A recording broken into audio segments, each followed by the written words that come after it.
Good evening. Welcome to Gravitas. My name is Priyanka Sharma. Let's get started.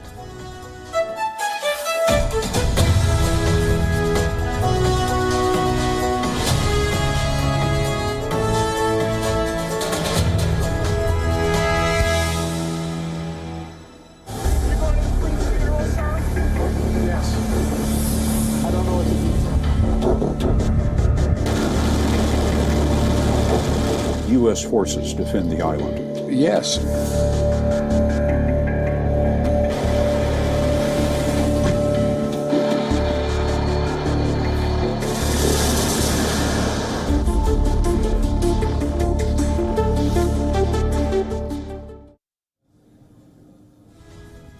On Gravitas for months, we've reported on the tensions around the Taiwan Strait. We've told you about the U.S. stance on Taiwan multiple times. The U.S. under President Biden has stuck to its long-time policy of strategic ambiguity. But the U.S. president now says that U.S. forces would defend Taiwan in the event of a Chinese invasion. His words have made headlines globally. So on our cover story tonight on Gravitas, we'll answer the all-important question: is there a change in the U.S. policy on Taiwan?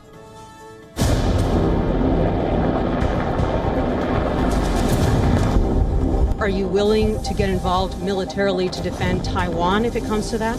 Yes. It's a commitment we made. We agree with a one China policy. We signed on to it, and all the attendant agreements made from there. But the idea that it can be taken by force is just not appropriate.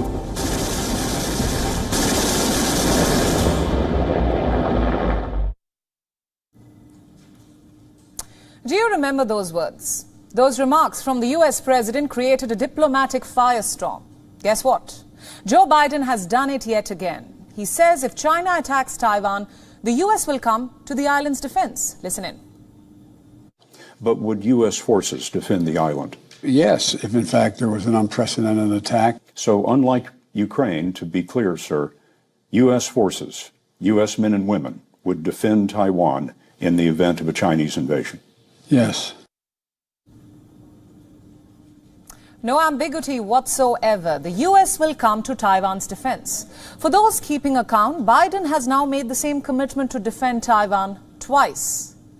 And on both these occasions, the White House has rushed to clarify its remarks.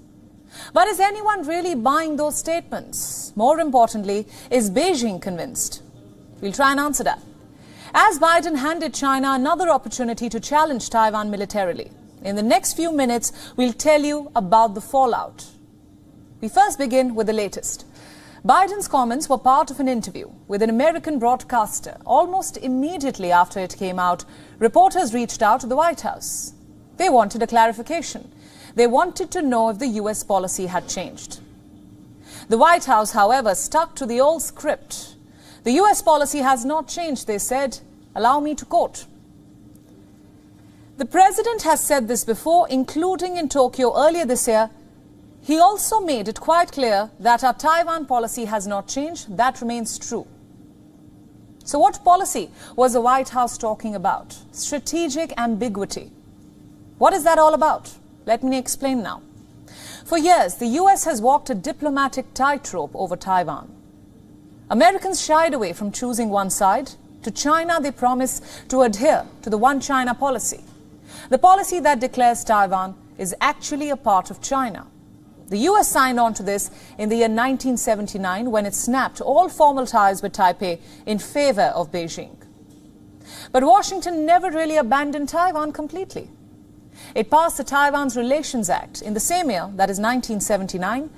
It allowed the U.S. to sell arms to the island. Another commitment was part of this law. It says the U.S. will come to Taiwan's defense in case of an attack. But this clause is written rather ambiguously. It doesn't really specify how the U.S. will defend Taiwan. Is the support limited to arms? Or is the U.S. ready to send its soldiers to defend the island? That's what everybody wanted to know. Biden's comments put an end to that ambiguity today. He is ready for a military intervention if necessary. That's what he says. And China is furious. The clarifications from the White House have been ignored. Beijing registered a diplomatic protest today. Take a look. The US remarks seriously violate the One China principle and the provisions of the 3 US joint communiques. They breach the US commitment to not support Taiwan independence and send a severely wrong signal to the separatist forces of Taiwanese independence. China strongly deplores and rejects it and has made solemn complaints with the US side. That sounds like a threat. The Chinese military threatened Taiwan too by sending its warships and warplanes. Let me give you some figures. 9 Chinese aircraft and 5 Chinese vessels were today spotted near the island. But what were they doing there? Well, not much, just making their presence felt. These are what military experts call grey zone tactics. The Chinese military has perfected this approach. So what are these grey zone tactics? They are essentially coercive and provocative military moves. They stop short of an actual war, but these are good enough to keep someone on their toes. The Chinese military started these provocative visits last month. This was after Nancy Pelosi paid a visit to Taiwan. She is the Speaker of the US House of Representatives, the highest-ranking US official to visit Taiwan in more than 2 decades. Beijing saw this visit as an out-and-out provocation, a signal that the US is ready to support Taiwan with a military invasion. China doesn't rule out a military operation to take Taiwan by force. The frequent drills around the island serve as a reminder. They convey to Taiwan how quickly Chinese forces can mobilize and reach the islands. And it only gets worse from here on. China is now making reckless moves. It is using every available avenue to hit back at America. Just last week, Beijing announced a fresh round of sanctions.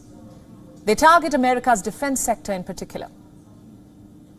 The sale of arms to Taiwan by the United States seriously violates the One China principle and the 3 Sino-US joint communiques, especially the August 17th communique. It seriously damages China's sovereignty and security interests, Sino-US relations, and the peace and stability of the Taiwan Strait. China firmly opposes and strongly condemns it. In order to safeguard China's sovereignty and security interests, the Chinese government has decided to sanction those who are involved in the sale of weapons. Chairman and CEO of Raytheon Technologies, Gregory Hayes, and Boeing Defense President and CEO Ted Colbert. That happened on Friday. China is making fresh threats now. China Daily is a leading Chinese newspaper. It is owned by the Communist Party. China Daily has published a new piece on the Taiwan situation. Here it is. It accuses politicians in the US of playing risky games with Taiwan. There is a warning that comes with this article. It says, if Washington takes things too far, there could be a war between the US and China. I repeat, there could be a war between the US and China. That's what the article says. Sounds a bit extreme, doesn't it, to say the least? That's because it is supposed to. Next month, the Communist Party will meet for its 20th Congress in Beijing. And during that event, Xi Jinping is expected to secure a historic 3rd term.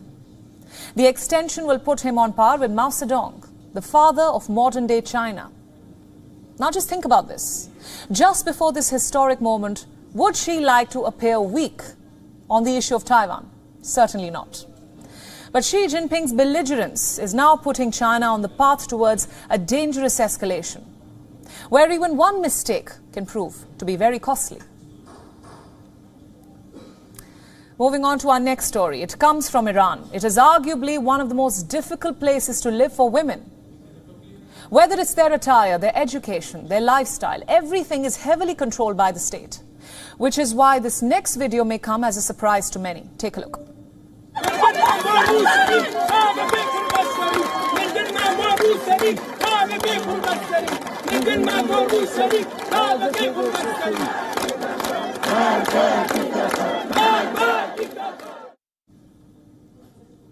Those were scenes from Saqqez in northwestern Iran. Those women took off their headscarves in protests. They were chanting, "Death to the dictator." Now, this is no small feat by any means in Iran. This is a country where headscarves are mandatory. Taking them off is a punishable crime. So the question is, why are these women risking arrest? What explains this outpouring of grief? To answer that, we must rewind to last week. On Tuesday, Iran's moral policing brigade arrested a 22-year-old named Mahsa Amini. Her crime? not wearing a headscarf. Eyewitnesses say the police beat her inside their van. The injuries pushed her into coma. And that same day, she was admitted to a hospital in northern Tehran. Doctors said she had no vital signs. And since then, the Iranian state has begun an elaborate cover-up. First, the police denied assaulting Amini. They said she suffered heart failure while in custody. And then the police statement was censored. It was removed from all social media platforms. Just one problem, though. The people refused to give in. Hundreds of women have turned out to support Amini. She has become a rallying point in Iran. This behavior that causes someone's death is not right. I don't think it agrees with the view of Islam.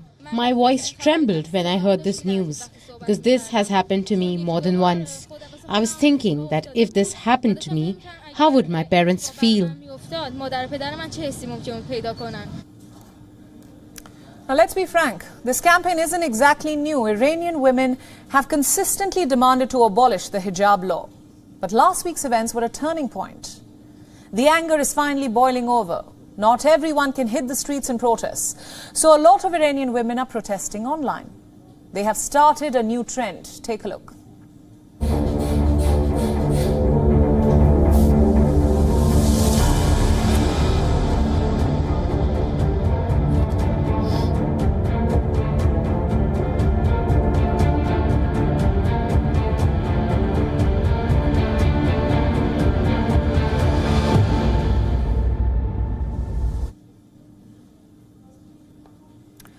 Authorities have taken notice of this anger. President Ibrahim Raisi has ordered an investigation into Amini's death.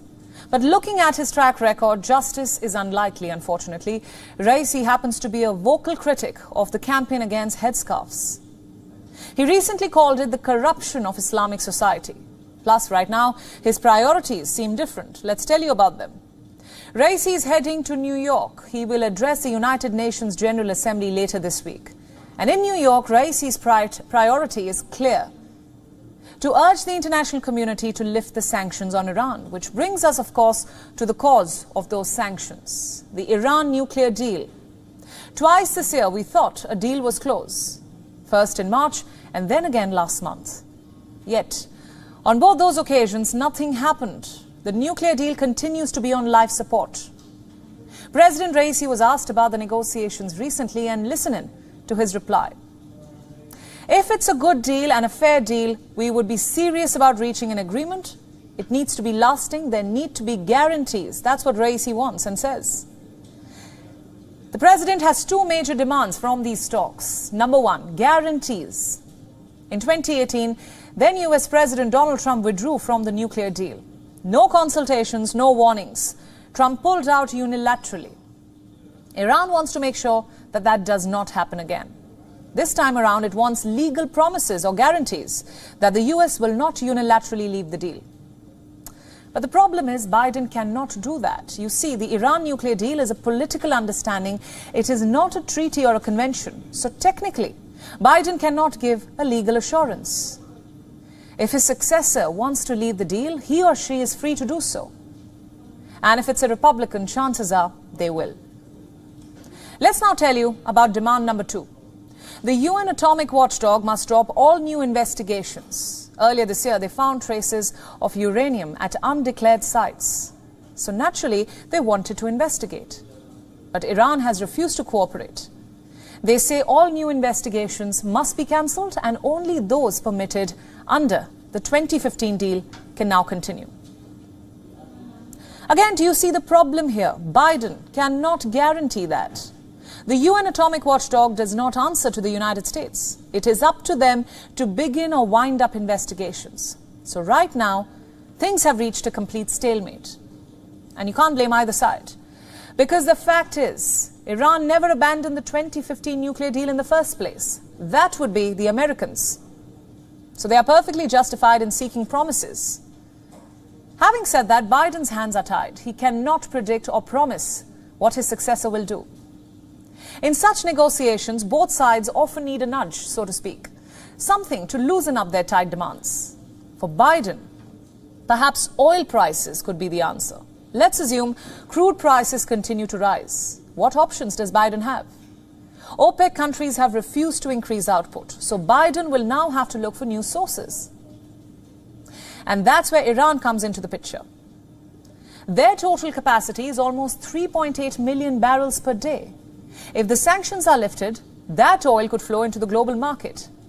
And you know what they say, higher the supply, lower the price. As for Iran, the nudge could be the economy. Their inflation is set to be more than 50%, and just like the rest of the world, Iranians too are struggling with the cost of living crisis. So could that nudge Raisi to make some concessions? That is the big question. And that depends on who wants it more. Now for the moment, let's turn our focus to Egypt. India's Defence Minister Rajnath Singh is visiting the country. He reached Cairo on Sunday. And earlier today, he met the country's top leadership. This visit has the potential to revamp ties between India and Egypt. Now, why do I say the word revamp? Because this has been a very complicated relationship. Ups, downs, and then a long slumber. Let's now begin with some history and facts. In the 1950s and 60s, Egypt and India were excellent partners. Both had emerged from colonial empires. Both were pioneers of the non-aligned movement. And their leadership had excellent chemistry. Prime Minister Jawaharlal Nehru of India and President Gamal Abdel Nasser of Egypt. That was probably the golden era in ties. But late in the Cold War, that changed. Egypt moved closer to the United States. And India found itself non-aligned, yet closer to the Soviet Union. The relations never soured, but they never took off either. Decades later, Rajnath Singh's visit could change all that. He held talks with President Abdel Fattah el-Sisi and the Defence Minister, General Mohammad Zaki. President el-Sisi emphasized on the scope of military relations and joint ventures. Rajnath Singh praised Egypt's role in combating terrorism. He also conveyed Prime Minister Narendra Modi's greetings to el-Sisi. Pleasantries done, they got down to business. And needless to say, the focus was on defence. Egypt is reportedly interested in India's Tejas fighter jet. Some quick facts here. The Tejas is manufactured by Hindustan Aeronautics Limited. It is a single-engine light combat jet. And Egypt is looking to buy 70 of them from India. They are also interested in Indian missile systems and helicopters. So for New Delhi, this is a great opportunity. Egypt is the third largest defence importer in the world. In the last decade, they spent $44 billion on defence. Simply put, it's a large market. And guess who dominates this very market? Russia. Moscow is the top weapons seller to Egypt, but right now they are busy fighting a war in Ukraine, which means it's an opportunity for India. Yes, Egypt has bought the Rafale jets from France, but their Air Force also needs slightly less complicated jets to build a larger fleet. And that's where the Tejas slots in. Plus, India is now looking to sweeten the deal. Reports say HAL is offering to set up a production line in Egypt. If this is true, that means investments and jobs for Egypt. All this is part of India's long-term pivot. We started off as a buyer in the global arms market, and the end goal is to become a seller eventually. And by the way, it's not just Egypt. At least 5 other countries are interested in the Tejas. Let me name a few. The US, Australia, Indonesia, the Philippines, Argentina and Malaysia. Even Indian missiles are currently in good demand. Earlier this year, the Philippines bought India's BrahMos missiles and delivery is expected by next year. My point here is there is a huge gap in the defense market. The likes of America and France sell high-end weaponry too expensive for many countries. Russia is unable to supply weapons right now, and that gives India a huge opportunity. You see, buyers want modern and cost-effective weapons, and India ticks both those boxes. Having said that, it will be a rather long process. Right now, India makes up just 0.2% of the defense market. Climbing up from that will take time naturally, but as they say, you have to start somewhere. And Egypt is the perfect place. Defense could be the platform to reset bilateral ties. It could also be India's window to Africa. Egypt is a powerhouse in the continent. It also controls one of the biggest choke points in global trade, the Suez Canal. Almost $200 billion worth of India's commerce passes through there. So it's a strategic priority for India, as it should be. There is also the looming threat coming from China. The PLA already have a military base in Djibouti. They have also saddled African nations with bad loans. So India needs a strategy of its own now, something to counter Chinese influence in Africa. And for that, defense or loans alone will not do the trick. China's pockets are way deeper than India's, and instead New Delhi must help Egypt where it counts. For example, food. Egypt is the largest importer of grains in the world, but the war in Ukraine disrupted that trade. Food prices started going through the roof. So in the month of April, Egypt reached out to India. They signed a deal to buy 1 million tons of wheat. So defense alone isn't the key to resetting ties in this case. Yes, it can be a solid foundation, but to build a broad relationship, you need other factors, like strategic alignment, strong bilateral trade. Only then can you elevate relationships. So my point is, this visit by Rajnath Singh is a good start. The key is now to sustain that momentum. Our next story comes from Leicester, a city in central England. For more than a week, as we've been reporting, it has been in the grip of unrest. Courtesy two diaspora groups of young men from India and Pakistan. They've been clashing on the streets of the city, and last Saturday, the violence reached a tipping point, with more than 15 people arrested by the police. Our next report tells you more.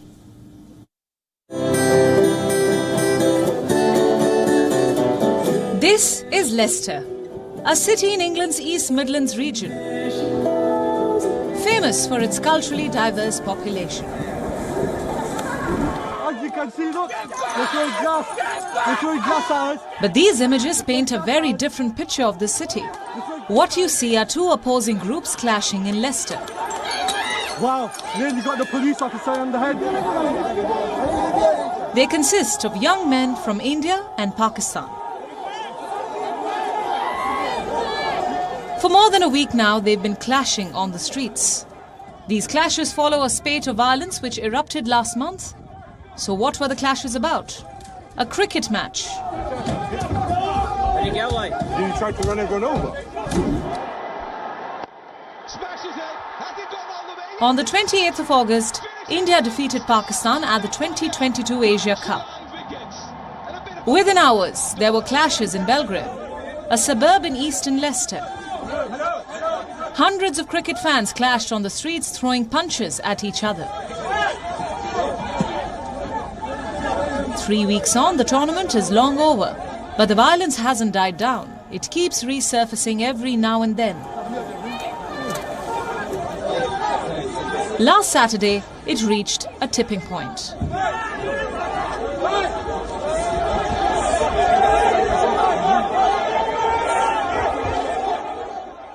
According to the city's police, parts of East Leicester experienced serious disorder on September 17th, when large groups of young men began an unplanned protest. 2 arrests were made, 1 man on suspicion of conspiracy to commit violent disorder, and 1 man on suspicion of a bladed article.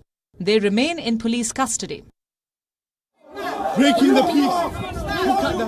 The police has further added that the impact of this disorder on local communities is unacceptable. It continues to stress on the need for peace and dialogue. 9 o'clock, I'm Rob Nixon, I'm the Temporary Chief Constable here at Leicestershire Police.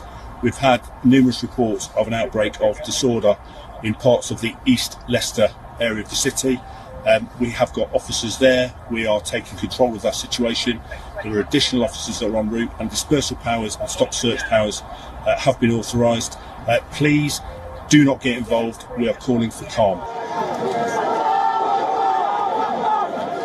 The violence has also triggered an avalanche of rumours. A lot of unconfirmed videos are now circulating across the internet, with the not-so-discreet intention of amplifying tensions.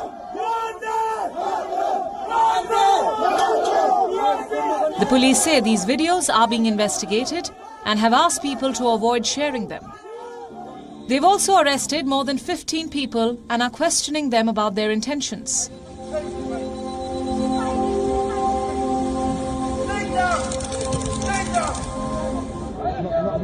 But the biggest highlight from this story is how the UK has become a hotbed for sports-related violence. Be it the violence between fans of football clubs or this ongoing violence between cricket enthusiasts, Britain is too often in the news for such clashes. Bureau Report, WION, World is One.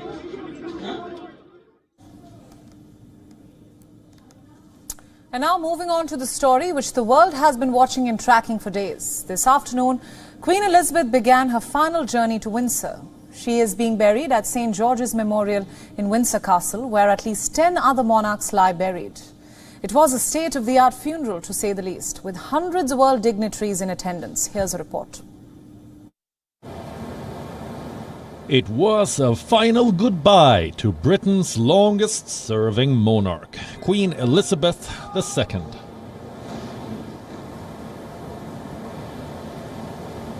The procession began from Westminster Hall in the morning. The Queen had been lying in state there since Wednesday. The route was lined up with the members of the Royal Navy and Royal Marines. 200 musicians were in front, and members of the royal family, led by the King in the back.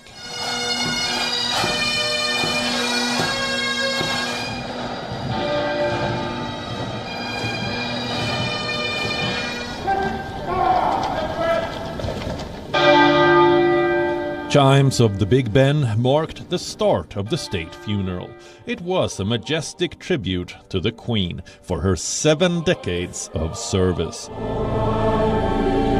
There were tributes, prayers, and songs with hundreds of world leaders and other dignitaries in attendance. Among them was India's President, Draupadi Murmu.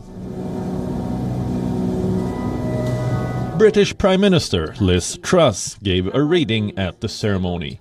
Let not your heart be troubled. Ye believe in God, believe also in me.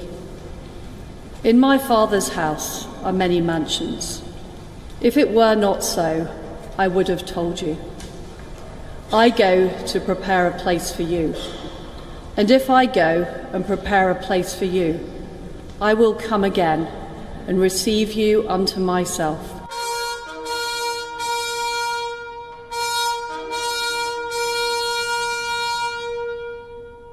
Towards the end, the entire United Kingdom held a moment of silence, a national moment of reflection in the honor of Queen Elizabeth. The Queen's coffin was moved to a gun carriage for her final journey. Both sides of the street were packed with mourners. They wanted to bid their queen a final farewell.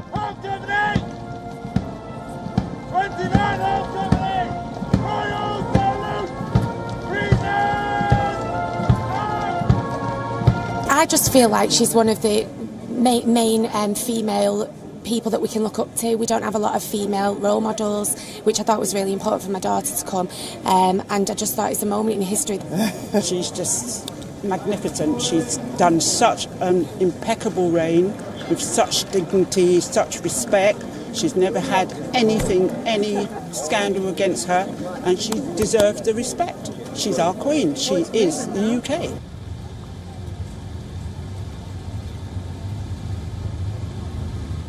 Throughout the journey to her final resting place, the roads were flanked by people. At Windsor, as the sun shined on the castle, hundreds of people were streaming through the streets, trying to find their way towards the Windsor Castle's long walk, and hoping to get a final glimpse of the Queen. She was laid to rest in a private ceremony at St. George's Chapel, the resting place of more than a dozen kings and queens. From Henry VI in the 1500s to King George VI the father of the late Queen in 1952. Her coffin will be buried alongside her husband, Prince Philip, who died last year. His remains were stored in a royal vault so that he can be buried with the Queen.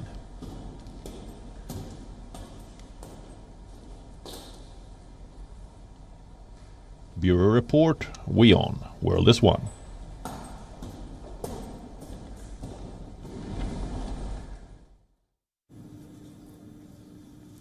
Right, on to Japan now, where 9 million have been forced to leave their homes. One of the worst typhoons in Japan's history has battered the country.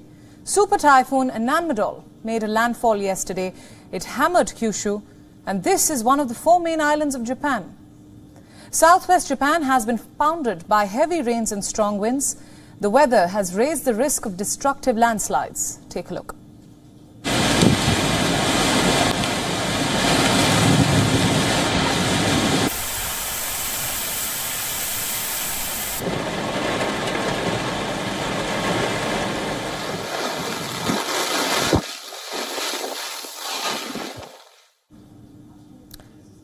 This typhoon is traveling at speeds of well over 230 kilometers per hour. Already it has taken lives. 2 people have died so far. Almost 90 have suffered injuries. But the worst might be yet to come. The storm still hasn't weakened. It might reach Honshu in the coming days. Honshu is the largest island of Japan. Already, this typhoon has caused significant damage. Yesterday, thousands of people spent the night in emergency shelters. About 350,000 homes have been left without any electricity. Public transportation has been disrupted. Bullet trains and hundreds of flights have been cancelled. Such is the scale of the damage that even Japan's Prime Minister can't ignore it. Fumio Kishida was supposed to leave for New York. He will be attending the UN General Assembly. But Kishida has been forced to delay his plans. On Sunday, he appeared on television to warn his citizens. Listen in. Do not go near dangerous areas. If you feel that you are in danger, do not hesitate to evacuate. Please take early action to save your lives. Evacuating at night is extremely dangerous. Please evacuate to safe areas like high places and sturdy buildings during the day. Now, the panic is understandable because extreme weather events are now getting quite frequent in Japan.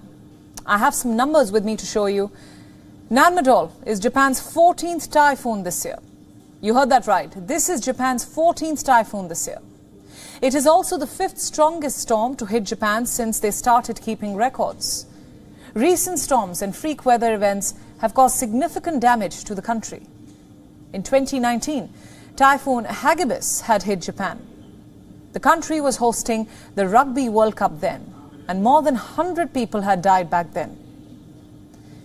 In 2020, annual rains killed at least 200 people in Japan. So the weather events, these extreme weather events, are getting more and more fierce and frequent. And that's bad news for Tokyo, because such storms are causing serious damage to the nation. In the past, experts have tried to come up with some numbers. They studied how will a powerful storm impact the Tokyo Bay, and the results paint quite a scary picture. A powerful storm will crush the Tokyo Bay. It can kill at least 8,000 people and cause a damage of some $803 billion. Japan is not alone. Its neighbor South Korea was battered by a typhoon recently. Typhoon Hinnamnor led to excessive flooding. At least 10 people died, thousands were displaced. South Korea had to deploy Marines for rescue operations. Take a look.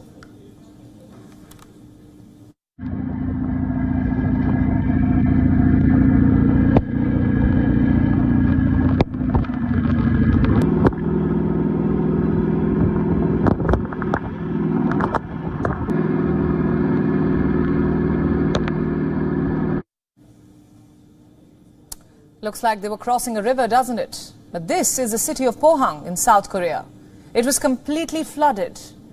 There was so much water that these soldiers had to bring in amphibious armored vehicles for rescue ops. So whether it's Japan, South Korea, or for that matter Pakistan, they are all bearing the brunt of climate change, of extreme weather events. So many freak weather events, that too in quick succession, cannot be a coincidence. Global warming and climate change are rearing their ugly head. Our next story is about Woody Allen, one of 20th century's most influential filmmakers, the man behind numerous Hollywood blockbusters. After a shining career of 6 decades and multiple Academy Awards and controversies, of course, he has decided to retire. Allen says he will not be making movies anymore. His next and 50th feature film, Wasp 22, will be his last. Why? Because the 86-year-old wants to rest. He intends to spend his twilight years at home, completely focused on writing and on his family life. But why exactly is this news? Because Woody Allen is a quote-unquote monument of cinema, a Hollywood legend who has outlasted many contemporaries and survived multiple scandals. We can't forget those. So when he decided to call it quits, it naturally becomes a topic of hot debate and discussion, and not without controversy. You see, Allen's decision has split the internet. There's one side which is upset at the news and is lamenting how they won't get to see more of his work, exceptional work. There's another side which is celebrating, thanking the director for finally leaving. This evident divide in the reactions tells you a bit about Woody Allen's thorny legacy. Let me explain. So why this man still appeals to so many and yet is despised by so many more. In the next 3 minutes, let's now take a look at the many complexities of Woody Allen's personality and the love-hate relationship he shared with passionate cinephiles. First things first, there's no way you can say you haven't seen or heard about Woody Allen's work, his movies.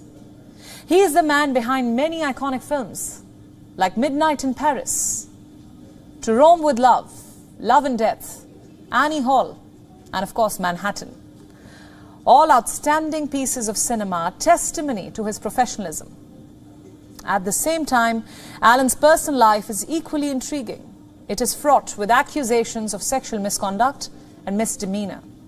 Allegations that some say were systematically suppressed because of his stature and influence. In 1979, Allen officially got into a relationship with Mia Farrow, an actress and model, also the former wife of Frank Sinatra. For more than a decade, the couple spun the perfect love story. Allen even took care of Mia's many adopted children. But then in 1992, the relationship went south. Why? Because Mia Farrow claimed that she had discovered a stack of fully nude photos of one of her adopted daughters, 17-year-old Suni Previn, whom Farrow had adopted from South Korea. Allen, who was 56 at the time, admitted to have taken the photos and also being in an affair with Previn.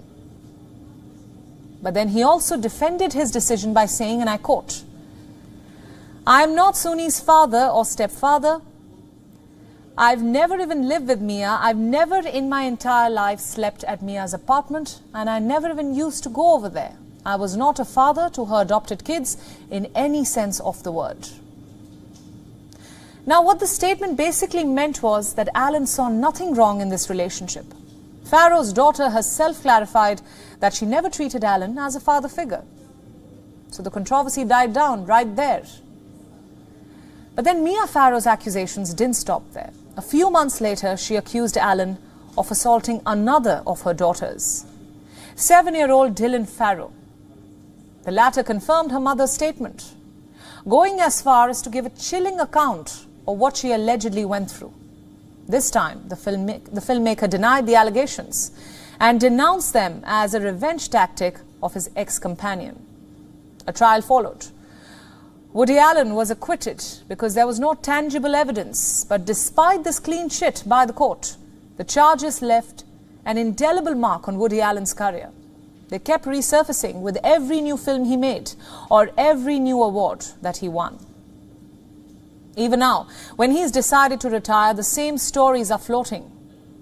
You go to Twitter and you'll see the many jokes on his many scandals, insults aimed at his personal life.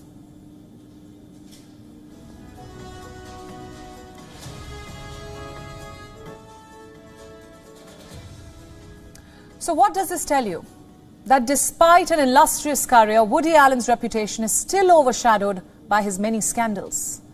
That despite all his acclaim as a filmmaker, he continues to be stigmatized for his personal life. He may or may not be innocent, but because he's a public figure and a celebrated one at that, he may never really be able to get rid of his controversial past. Something to think about. And now, speaking of the past, it's time now for a story from the year 1982. Our protagonist is this man, Scott Fahlman. He is a computer scientist in the United States. Back in 1982, he was working at the Carnegie Mellon University. So why are we talking about him today? Because on this exact day in 1982, Fahlman used the first ever emoji or emoticon. It was a smiley face. He typed in 3 characters together, a colon, a minus sign, followed by a bracket. And there you have it, a smiley. His idea was simple. He wanted to better identify messages on the school board. So any post with the smiley face was a joke, and anything without it was serious. Just think about the consequence of what he did that day. Since then, emojis have taken over our lives, our forms of communication across the world. Today, we have 3,600 of them to choose from. Any emotion, any situation, any message, chances are, whether you have the word for it or not, there is an emoji for it. But how did that transformation happen? How did emojis go from scribbled punctuation marks to advanced emotions? Through a gradual process, and a lot of credit for that goes to the Japanese. In the 1990s, they added special pictures and characters to their phone software. Hence the word emoji. Now, many of you may not know this, but emoji is not a reference to the English word emotions. It is actually derived from the Japanese word for picture. The likes of Docomo and SoftBank use emojis in their software. And during this time, it was mostly a Japanese affair.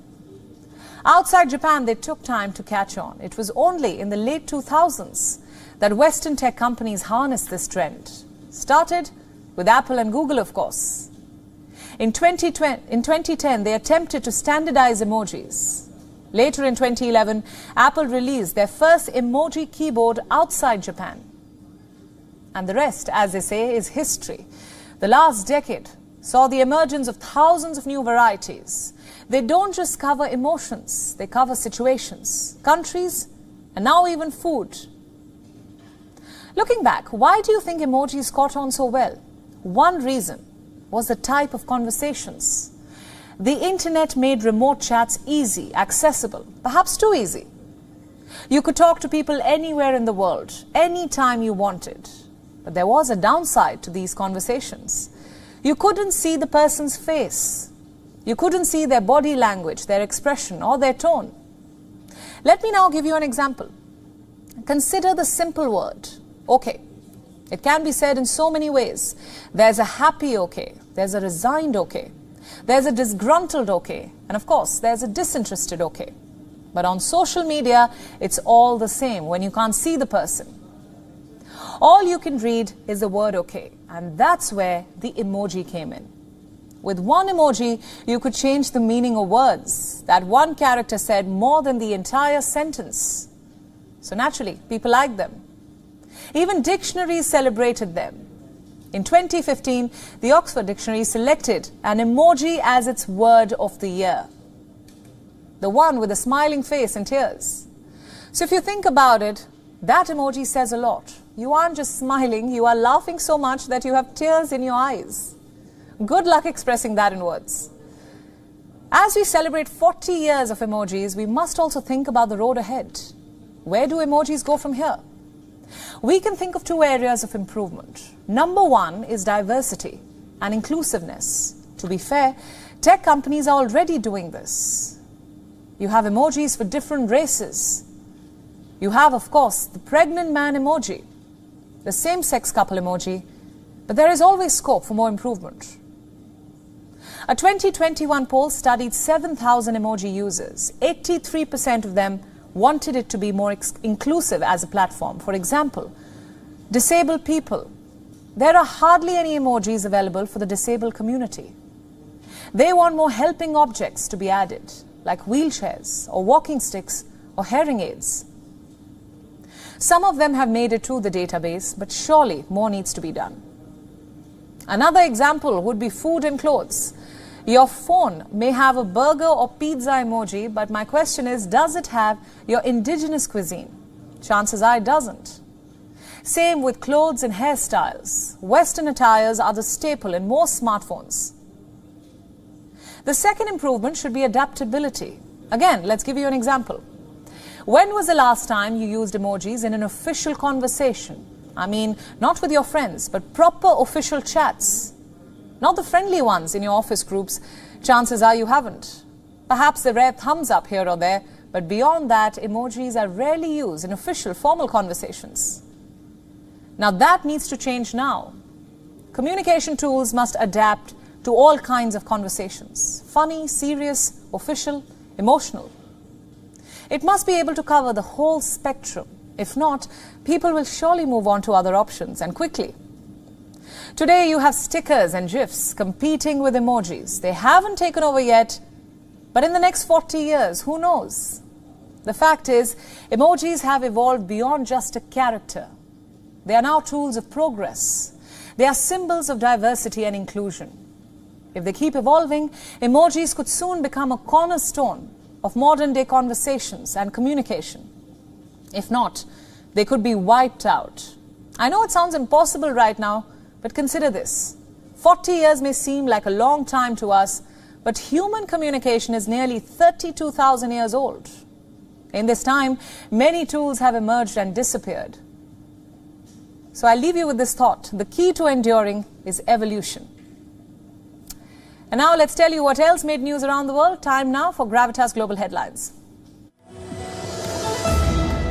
The Kremlin has rejected claims made by Kyiv that Russian forces committed war crimes in Ukraine's northeastern Kharkiv region as a lie.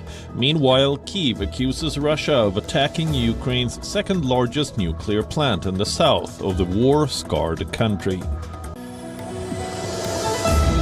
An American Navy veteran detained in Afghanistan since 2020 was released by the Taliban on Monday in exchange for an ally who spent 17 years in a U.S. jail for heroin smuggling. According to reports, the Taliban is set to ban TikTok and PUBG in Afghanistan within the next 3 months over immoral content. China draws criticism over its monkeypox warning as a top Chinese health official warns people to avoid skin-to-skin contact with foreigners after it confirmed its first case. President Joe Biden says the COVID-19 pandemic is over in the United States, even though the country continues to grapple with COVID cases that kill hundreds of Americans daily. Stock markets drop, extending last week's rout as investors brace for another big rate hike by the U.S. Federal Reserve. Fears loom that another rate hike could tip the U.S. economy into recession. Hurricane Fiona left all of Puerto Rico without power after making landfall on Sunday. The high forces of the hurricane also washed away a bridge installed on a state highway, say authorities. Drone footage shows a collapsed bridge damaged in a 6.8 magnitude earthquake that hit southeast Taiwan on Sunday. Authorities say one person had died and 146 were injured by the quake. Defending Spanish and European champions Real Madrid maintained their 100% record this season as goals from Rodrigo and Federico Valverde helped them beat city rivals Atletico Madrid 2-1 in La Liga. The win takes them back to the top of the points table and restores their 2-point lead over Barcelona. British Open champion Cameron Smith has taken a maiden win on the LIVE Golf Series after winning the Chicago Invitational by 3 strokes. The 29-year-old Australian banked $4 million for his win and finished ahead of Peter Online and Dustin Johnson. Johnson's Four Aces team won the team competition for the 4th straight edition. And with that, it's a wrap on Gravitas. Thanks for watching the show with me, Priyanka Sharma, leaving you as always with Gravitas Images.